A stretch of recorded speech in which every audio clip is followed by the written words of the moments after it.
Alright, so, good evening. Welcome to the Make Sure. I'm Daniel. I'm Sherry. I'm Josh. It's like, alright, and tonight we're going to review the movie Locke. Locke. There you go. Was it written and directed by Stephen Knight, starring Tom Hardy as Ivan Locke? Was it a man who makes a decision, was it one night after work, and changes his life forever? I guess that's the easiest way to explain it.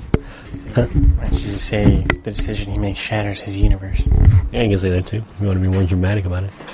So it's a total mind blow. I was going to say, I don't know. Yeah, I guess you can say that too. Yeah, it's just mind-blowing. It's blowing. Anyways. No, I was going to say, so we saw it technically opening weekend for us here. But, did you like the film? Yes, I did. It was very interesting. It's a lot more than I expected. Sorry, Josh. That was okay. You have to see it in the theater, though. I was going to say, I thought it was a good movie. I thought it, like I said, it's like a movie with layers. I think, I don't know, with a different actor, I don't think the movie would have been as good. Because I think it took a lot for Tom Hardy to just carry the film by himself, and he's a good enough actor to do that too. And well, the thing is, though, obviously he was the perfect actor. If you watch the movie Bronson, it was just mostly him on screen the whole time. Yeah, that's what we were talking about, right? That's what we talked about. And so, well, Josh, you said he didn't. Well, based on the tagline and the acting was good. Story just wasn't great, it wasn't really blowing my skirt up, Well, like I said, though, it's a foreign film, and usually, as they say, those films are more about the journey than it is like about the ending. And I think I thought it was a good movie because it was like the destruction, like this man pretty much kind of destroys himself because of his past and, the code he kind of develops for himself, you know what I mean? And so, and who he wants to be, you know what I mean? Mm-hmm. So I think that's what, So the man he is and the man he ought to be, they're going to meet one day and make a pretty good football player. Because, I forgot to explain who he is. I was going to say, obviously, Ivan Locke is, it's not really that important. Well, I was going to say he's a successful construction manager. He pours cement. He builds buildings, kind of like foundations. Yeah, pretty much. And so so he gets a call pretty much after he's about to leave work, and it's funny too because it's so brief in the beginning because he gets to a stop sign and you can see him thinking about it because he can go left or right, and and then he decides to go right, you know what I mean? Because obviously the character already hit a crossroads, and then he makes the decision. And so, obviously you learn what the decision is and why he's heading to London. And so, I don't know. I know, Josh, you were disappointed because, I was like, oh, we should go watch it and stuff. And obviously we had expectations of, a possible action movie or something. Well, no. I knew the whole movie took place in the car, but I was thinking, that it was going to be like a race against time movie. I thought it was going to be like Transporter. Yeah, pretty much. I expected Transporter with Tom Hardy. I did not get that. No, but he gets there. But I don't know. Like I said, in a way, I wouldn't say it's a race against time, but it kind of is because he has to get somewhere within a specific amount of time, and then he's trying to, as he says, I got to make a lot of phone calls. But the thing is, as I had mentioned before, that each phone call he's destroying himself, you know what I mean? So really, it's he should have never called anybody. Yeah. So you think about it. Well, he should have never made the turn, and he should have never called anybody. Well, that's the thing, though, because pretty much at that moment in time, he just decided to pretty much just go for it. Because the thing is, eventually, that phone call, pretty much what that phone call was about, would eventually have come out, and then he felt pretty much that if he did it all himself, that maybe everything would work itself out, and Well, really, he actually mentions it. He says, like, oh, it'll all go to according to plan. And as he talks to his son at some point in time, he's like, oh, it'll be fine. And he had, like, his thought on that was like a child's mentality. Like, oh, it'll work out. It'll be fine. It'll just be like normal, you know? And that's just daydreaming, because obviously life doesn't work out exactly the way you plan or the exact way you want it to be, you know? And so, like I said, it's just, I think that's what made the movie good, is because, you know what I mean, he plays that character, you know, it's supposed to be an average Joe, and he is, you know? But, So what did you say? It's like the replacements? It's like quicksand? So you make one bad decision, then you make another, then eventually can't move. Can't breathe. Well, then you get all that muck in your mouth. well, literally, that's exactly what happens. That's what happens to him, because he's like, oh, I know exactly what I'm going to do. I'm going to do this. You know, I'm going to go, and then whoever's going to take over for me, and then it's going to work out, and then, you know, and then all of a sudden it's like, you know what I mean? Like I said, little by little, you know, things start falling apart, you know? Would you agree, Sherry? Yeah. Oh, yeah? Is your mind blown right now, or is it just... No, I keep forgetting what I'm gonna say because you guys keep talking. Sorry.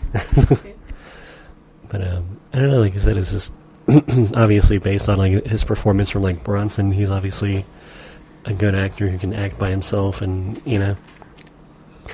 I think what was good was one scene where he kind of does lose control, and then he's just like, he snaps back to it. So they should have got Charlie Sheen. So it would have been like the movie Chase. Yeah, okay, so we can just talk to each other. You're going to have, like, one actor who had the potential to be a great actor, and then you're going to have him act opposite a guy who is just, like, who's possibly going to become, like, one of the best actors in the world. I was going to say Tom Hardy. Yeah, Because I was going to say, like, they say arguably now he's already, like, one of the best actors, like... They should have got Liam Neeson. 10 times better. I think it would have been, like, probably a little bit too over-dramatic. It probably would have been. I don't know, but the thing is that Liam Neeson's a good actor, though, too. It's like, obviously, he's a proven actor, and... But the thing is, though, lately, his performances have been a little over-dramatic. Well, I think that's the thing. That's what people want out of him now, you know what I mean? They want the dramatic, and...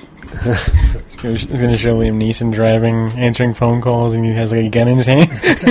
So it's the gun. So I'm going to get that. So what's with the gun, man? It's like you're a construction worker. No, I was going to say is, well, speaking of Liam Neeson, that's why he's in Seth MacFarlane's movie, the Western comedy. And obviously, it's a funny movie, and I'm sure he's gonna play a really good role. Well, I don't know. The thing is, though, pretty much the entire movie is just like a one-man thing, and not many actors have done that. Oh, yeah. But I was going to say, even then, it's like, it's very difficult for actors just to act by themselves. I could have seen Gerard Butler doing it. I think he would have been alright. Yeah, I don't know. Because I think he would have been good, but I don't know. Oh, yeah, I see what you mean. What's his name? Javier Bardem. Yeah, they should have got him. Mr. Beautiful. No, I was going to say, I think what made the movie... but also I was going to say, with the character, though, the character does have, like, a painful history. And so I think that's what was needed. It's somebody who's young enough to still, you know, be dealing with their pain, but also, you know, a little older to where they have the family and everything like that, you know what I mean? And they kind of built themselves up. You know what I mean? I know, like I said, it's just, like I said, I was trying to think about it. It's like, what do you call that in the plays? When they do the solo speech, the soliloquy? Oh, monologue, yes, I'm sorry. Soliloquy? I don't know. I get that thing stuck in my head. What's a soliloquy? I don't know. Define soliloquy. Yeah, so it was like, pretty much it was like a long monologue. But, I don't know, like I said, it's just... Soliloquy? I don't even know where you got that from. I don't know, I was just thinking in my head. But, I don't know, like I said, I guess I could understand it wasn't a movie you had to go see in the theaters, but I don't know. Like I said, I thought it was good. You know what I mean? It's one that I would watch again. Would you watch this movie again, Josh? I guess. You guess, or is it just kind of like maybe if I get bored or something? Like, I don't know. Like I said, I think it was a good movie. Like, you know what I mean? Kind of with Josh. If I see it again, that's fine. I liked it, but you know. I don't know. I was trying to think of what other actors. They should have got Ethan Hawke. He's okay. No, yeah. No, I was thinking of. I think the thing is, though, I think the reason why I liked it is, obviously I like Tom Hardy's acting, but also because I don't think. You do. Everybody likes Tom Hardy's acting. I said, well, of course you do. Everybody likes Tom Hardy's acting. Well, I was going to say also because a lot of movies that come out now, there's not like a lot of good acting performances. You know what I mean? Mm-hmm. It's like the movie will be good, or like the acting will be good, kind of sometimes. But like I said, it's just with this movie, he had to be on the whole time because he's the only actor on the screen. You know what I mean? It's like he couldn't like have a crappy scene or anything. You know what I mean? You know, I don't know. Okay, I thought you were gonna say something. But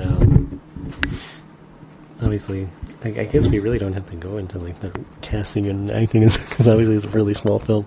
Yeah. Well, I thought the acting was pretty good. Even for like the kid acting, that was pretty good. Even though they didn't have like long dialogue or anything. Even though the kid didn't have a long soliloquy. Yeah, I was right. What? Soliloquy. It's Latin for solo, to oneself, I talk. A device used in drama when a character speaks to himself or herself relating thoughts and feelings. There we go. Thank you. Okay. Nobody said you were wrong. We just want to know why you chose that word. The funny part, though, is that when he was doing his soliloquy, as Daniel put it, where he's looking in the His what? Soliloquy. Oh, a what? What is that? I don't know. What is that, Daniel? Well, a monologue is a speech where one character addresses other characters. A soliloquy is distinct from the monologue, where obviously it's talking to themselves. But pretty much when he was looking in the mirror and doing that, it just reminded me of Dexter. Well, no, I was going to say it reminded me of Dexter. I was trying to think of like... No, it's just funny because every time he did that, because pretty much you look in the shadows, and pretty much in the show Dexter, he'd be like, my dark passenger. And that's what I kept thinking of whenever they did that, so I'd just be laughing. Well, no, I was thinking of like Shakespeare kind of thing, you know what I mean? Was it Hamlet? Do you remember, Sherry, at all? Yeah, well, it's all the ones vampires, right? Yeah, that's what I was thinking. Yeah, Hamlet with the vampires. No, or Hamlet where he has like the ghost. Oh my god, it's a fucking vampire! With the... So, oh my gosh, Hamlet, I just saw a vampire me right in the neck. No, I was thinking about like the ghost of his past or whatever. Not like Ebenezer Scrooge kind of thing, but... Was it Hamlet? I thought so. Or was it Macbeth? No, it wasn't Macbeth. No, it wasn't Macbeth. Yeah, I guess it was Hamlet. So Macbeth was, no, never mind. That's something else. I don't know. I think... Don't protest too much. But I was thinking that's where this movie was going, you know, as far as like relatable things, you know what I mean? I think that's where I was pulling from, you know. What the fuck are you talking about? I don't know. Well, because like this whole like speeches and... So you're watching Locke and you're thinking of Macbeth? No, not Macbeth. I was thinking of Hamlet. Hamlet. I'm sorry if I watch a movie and I'm like, oh, this is just like whatever. Calm the fuck down, sir. You're not that cultured. Relax. You know what's funny? So maybe if you got on my level a little bit. Oh, really? Oh, okay. You know what? I'm sure if Tom Hardy heard this, he'd be like... one fucking fancy word and you think you're an idiot. You know what? If Tom Hardy saw this, he'd be like, man, Well, that guy... let's fucking call him right now. Let's call him up. If he saw this, if he listened to this, he'd be like, oh, wow, that guy's cultured. Yeah, I'm pretty sure he would know. You can say the guy's uptown. Yeah, there you go. Probably not even referencing the right play. He's gonna say, why are you talking to your lady like that? You're a fucking dick turd. I didn't want to be like Matthew McConaughey. What's... Yeah. What are you going to say? What? Are you going to say anything or no? Oh, well, thing is, pretty much he was like Mike Tyson, you know, he's fighting some serious demons. Mm-hmm. I can agree with that. I don't know. I'm sure you could. Shut up. Pretty much. The thing is, though, in his mind, he thought he was doing the right thing, and obviously everyone that he called was emotional about the situation, and his wife, pretty much she took it the hardest, obviously, like she should. I don't know like why. she should, but... I don't know why. But the thing is, though, in his mind, because he kept explaining to her his reasoning why he was going, and pretty much it wasn't clicking for her. It wasn't a good enough reason. So the beep wanted more. The funny part is, I'm sure, obviously in Hamlet there is a ghost, but I'm sure I'm not referencing correctly. Nobody cares about the ghost. Nobody at all. All right. Anyway. Well, Josh made a... What do you mean? In Hamlet, the ghost was his father. Yeah, I know that. And that was poisoned by his brother. Yeah, I know, but the thing is... Really? Exactly. You say nothing about anything, and fucking all of a sudden you're a Hamlet expert? I don't even... What? Everybody knows Hamlet, all right? You have to. I have to say, I'm a little shocked that you know it. Yeah, no, I was gonna say I understand that, but I don't think it's the same. I don't think it sound like a dick. the connection can't. I don't think the connection can be made the same with Locke at all, because obviously his father wasn't poisoned by his uncle. How do you know? Well, I don't think it's really any plays at all whatsoever. I think it's just pretty much he just had. It is just too painful of an ordeal that his reason behind it he thought was good, but no one else thought it was good at all. Because pretty much everyone kept saying like, "Oh, you're destroying your life," and for what? And the thing is, though, he just had that one reason. He was sticking to it. He was just being stubborn. All right. Well, I was going to say, I'm just going to spoil it now so we can talk more about this, about the ending. But in the film, obviously, he has... I can spoil the ending. He gets where he's going. Well, I was going to say, to spoil a surprise here, obviously, if you want to see the movie and you don't want anything spoiled, then you know what I mean. I think you learn about it in the first 20 minutes anyways. So, anyways... you learn that he has his, what is it? The woman he had an affair with is having his child that night. That's why he drove to London to go meet her, to at least be with her during the labor and while the child is born. But he has no intentions of staying with her.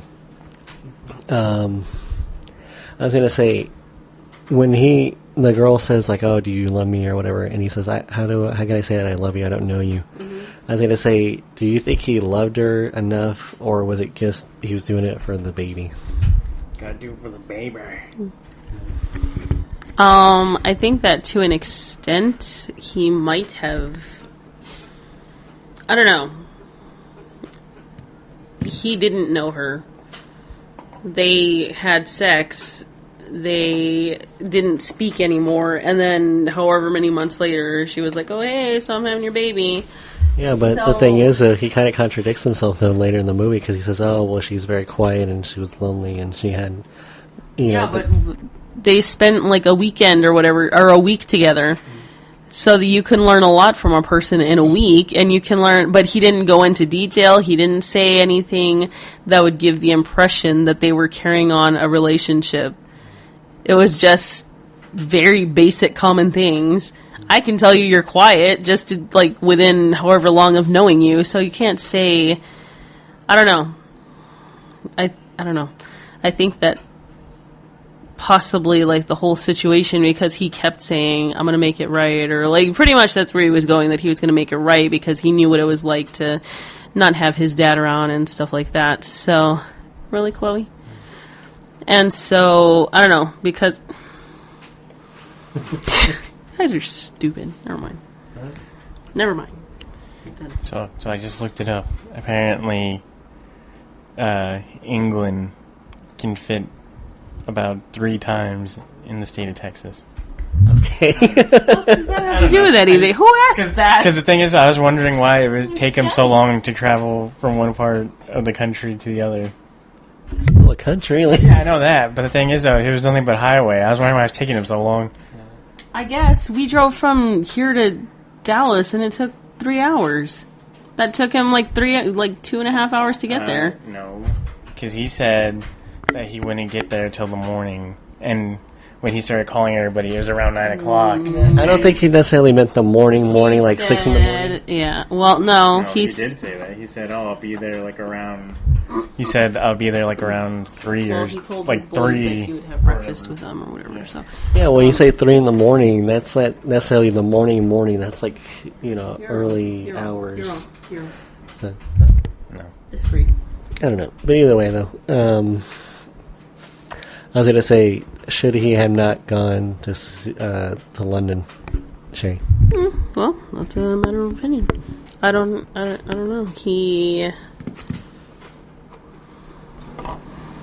was it worth it because of his, or was it just pretty much the ghost of his dad kind of like haunting him, and then he was just like, I'm gonna, pretty much he actually says that. Well, of course it was that. He says it in the fucking movie. He says, I'm not gonna do what you did. So, I mean, it's not a fucking mystery. I don't know, like I said, it's So did he get to do that lady again?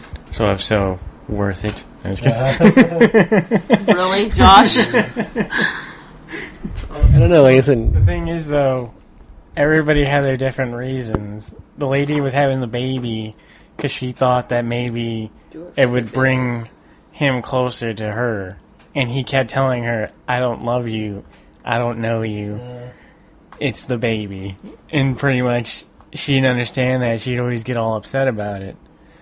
Because the thing is, though, pretty much she was already past her prime. She was about to, heading towards her 50s. So pretty much her life was pretty much already over. It was set in stone. Yeah, because he said that he was giving her the baby because he wanted her to be happy because she deserved to be happy. Well, he didn't give her the baby. He just did it with her because he was like, oh, I thought I'd give her that one night.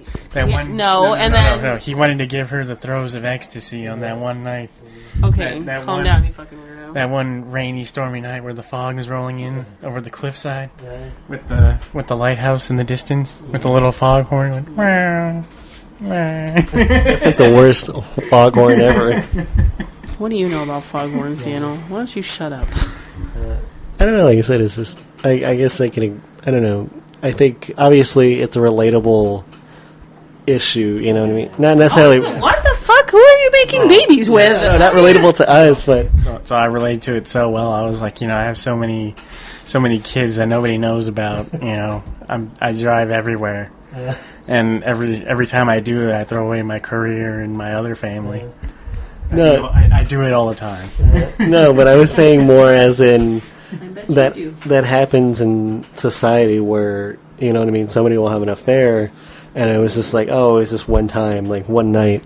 But it's always, not always, but it sometimes ends up with somebody getting pregnant. And then there's a child involved. And then, you know what I mean? It's like these people have like illegitimate children, like with other people, just because of, one night they got drunk at a bar and, or they went on a vacation or a business trip or something, you know what I mean? Where are these people that you talk to? No, I'm just saying in general, because you always hear that stuff, like. So, they should have played that one song that Give Me Just One Night when he was talking to his wife. Yeah, pretty much. He was needing that one night and he was going to be back for her. But she was like, no say. Uh-huh. I know. No, I don't know. Yeah. No, I was thinking about, it's like all those country songs. The terrible part is you and I are almost the same shade of brown, and I don't even... I don't know why I put that in there. I don't know. I recorded you talking about skin tone, but anyways, all right. Well, this is a pretty long review of Locke, longer than I thought it would be. It was. I don't know. Overall, I guess it was a good movie, but I did not care for the story. It wasn't. I don't know. It wasn't like the Sisterhood of Traveling Pants that I could totally relate to. I was kidding. Oh yeah, I'm sure you could. Well, I was gonna say, like this movie, it has substance. You know what I mean? Stupid. Like I said, this. I didn't even hear what she said. Because pretty much I said the Sisterhood of Traveling Pants. I can relate to that. I mail my pants to everybody. He He does. I've seen him. But I was going to say that this movie had a lot of substance to it versus like the movie Neighbors, which was a good movie, very funny, but it's obviously, it doesn't have what are you doing? that extra thing to it like the movie Locke did, you know what I mean? Because obviously this could have been a flat movie, you know, of just some guy driving in his car, and it's like, oh, we don't care, you know what I mean? Like I said, it could have failed, you know, miserably, and it would have been like a waste of money. Technically, it did fail. Who said that? Why? Why did it fail? Because I read it online. They said that pretty much the movie hasn't even made $1 million yet. Well, it's like I said, it's an art. Not like Actually, no, not $1 million. It hasn't even come close to like $250,000. I don't know. Like I said, it's gotten critical reviews from like obviously critically acclaimed. I don't know why I kept saying critical reviews. It's gotten like they are so hard on this film. Yeah, I was gonna say it's gotten high praise. Like you know. Yeah, but the thing is, though, the movie was made a year ago, and it's just been shown at festivals and everything until now. Yeah, I think that's what it is, though. I think it's just traveling the festival route, the art house route, and I don't think the intention is to make money. I think it's just to show. Obviously, the acting, huh? So what you can do, showing out technology to film movies in cars. Is that what it is? Yep. But no, it's to show obviously the acting performance of Tom Hardy, and then as well as like the directing and the writing from Stephen Knight. So, yeah. I don't know. Like I said, I don't know. I would only recommend this movie to certain people who I think would enjoy these type of films, like the cinema films, the independent cinema. Cinnamon. So, you know, independent cinnamon films that are kind of a little sweet. And I thought it was going to be like a Fast and Furious type movie, and it clearly was not. So you thought he was going to come out as Bane and start doing, you know... Yeah, that's what he should have done. He should have done the Bane accent the entire time. so Donald. So you don't understand. That is awesome. So, what was it? Time to go mobile? Pretty much. He's like... So as soon as he's done with me, so time to go mobile, and then he gets in his car and drives. But all right, like I said, I would recommend this film to people who went. You know, someone's gonna do that as soon as the movie Locke comes out. Someone's just gonna re-edit the entire thing with the lines from The Dark Knight. Yeah, I'm sure. So he's gonna be there talking to the mirror. He's gonna be like, you know. So the darkness. I was born of this. Yeah, literally, because it shows the back seat is dark in it. Yeah. And he's there talking to somebody. But what was I going to say? Oh, like I don't know. If I was to recommend this film, it'd probably be to people who enjoy the art house films. If you're like a Tom Hardy fan, just because of his looks, I don't think you'd want to watch it. Untrue, sir. Yeah, the thing. He's a pretty face to look at. I don't like his accent in this film, though. It's not his own. No, it's not. No, it's not. No, it's like a Scottish. It's a Welsh accent. Welsh, that's right. Yeah, I didn't like it. His normal accent is sexy. This one was kind of stupid. I mean, a character accent. Whatever. So you know, he's just like Gary Oldman. You know, his accents are annoying. Yep. But all right, so yeah, like I said. I would recommend this to the people enjoying the art house cinema films. You enjoy the acting or the serious acting. But Sherry, who do you? I don't know. Would you recommend this film, or who would you recommend it to? Did we already say that? Did I say that, Sherry? I don't know.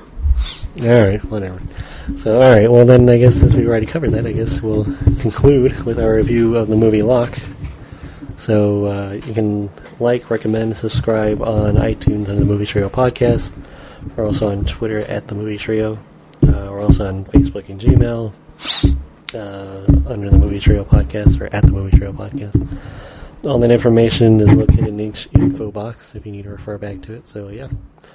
So, like I said, for the review of Locke, I'm Daniel. I'm Sherry. I'm Josh. No, I don't know if there's any like quotable lines. So as soon as I saw light, it was only blinding. Mm-hmm.